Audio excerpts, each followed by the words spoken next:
Before we move on, some of you may not have this edge fusible tape in some of your countries, or you can't get it. So I'm going to show you a very simple way of using lining. I use linings for my jackets and my waistcoats, the inside on the edge. Anyway, so I'm going to show you that way. Now I must just say a couple of things to you. You see the neckline here. I've just cut a little dummy, pretend it's a neckline, and your armhole.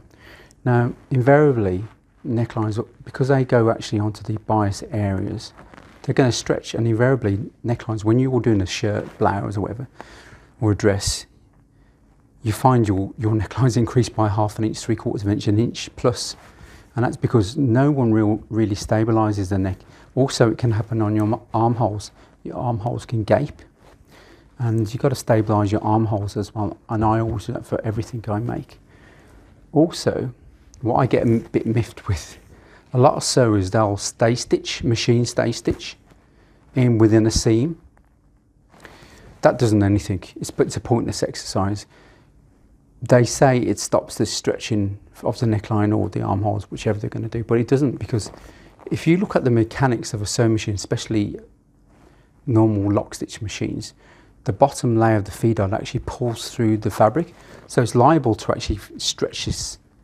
So I don't believe in machine stay stitching, and it's the only best ways is to use a fusible edge tape or a self fabric or a piece of lining to actually go around the edge, little pieces round, and that's the best way. And that's from my professional opinion, that's what I believe in, and it's always worked beautifully for me. So always be aware of that, and you can't go wrong.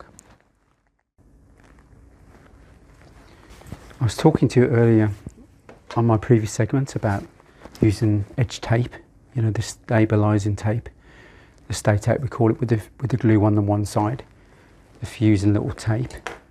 You can buy from a lot of tailor trimming merchants. Now, some of you may not be able to purchase those, so what I use is lining. So I use this in my jackets and waistcoats anyway, so I'm going to show you this little technique. Always press your lining out.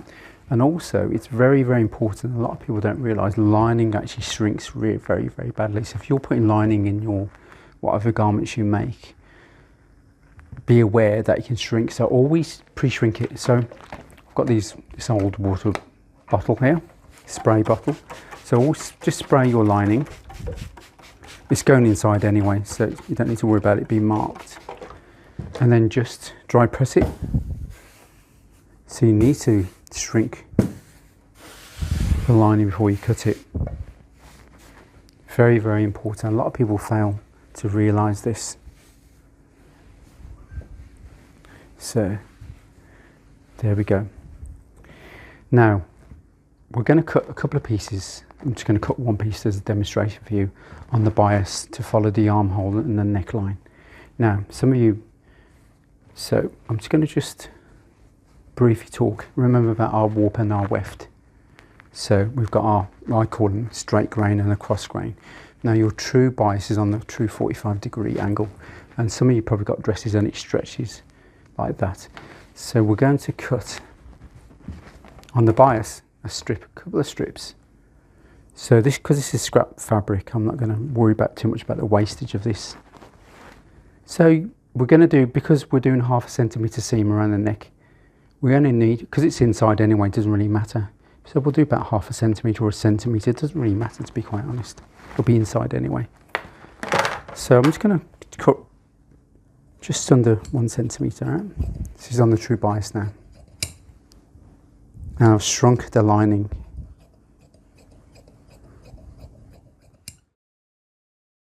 This is what you can do if you don't have that edge tape, which I was telling you on my earlier segment.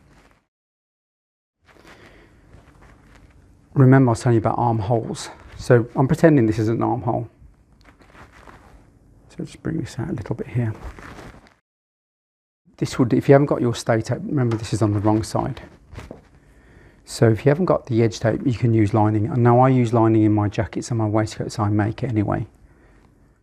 Remember this is cut on the bias, see how it stretches. Now a little tip, before you sew this on, shape it actually around the neckline or the armhole you're going to place it around. This is what I would do. And it's a good little tip for you to just shape it around.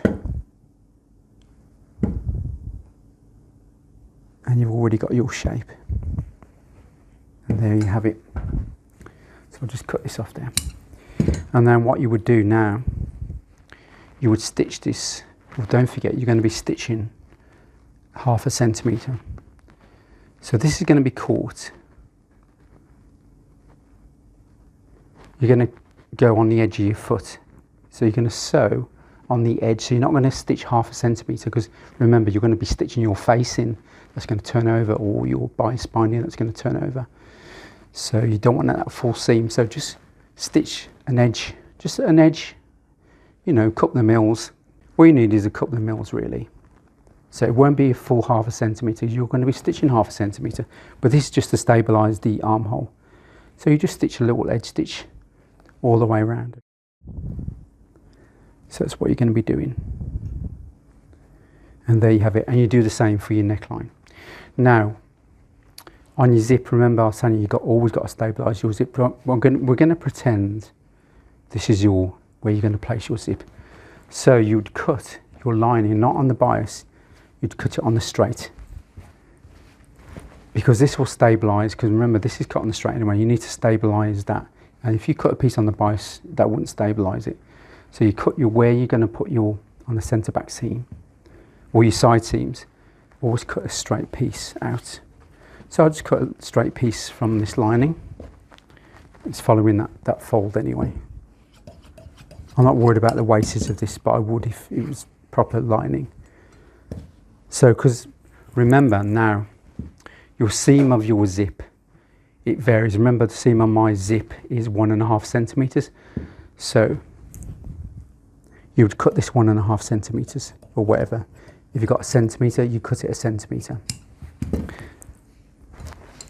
And then you just place it on where your zip's going to be and the length, and then you would stitch it on the edge. You wouldn't stitch so you stitch it just 1/2 centimetre in to catch it. And that's how you would do that. So if you don't have any edge tape, just get lining, just use lining. So hopefully that's helped you, and I'll see you on my next segment.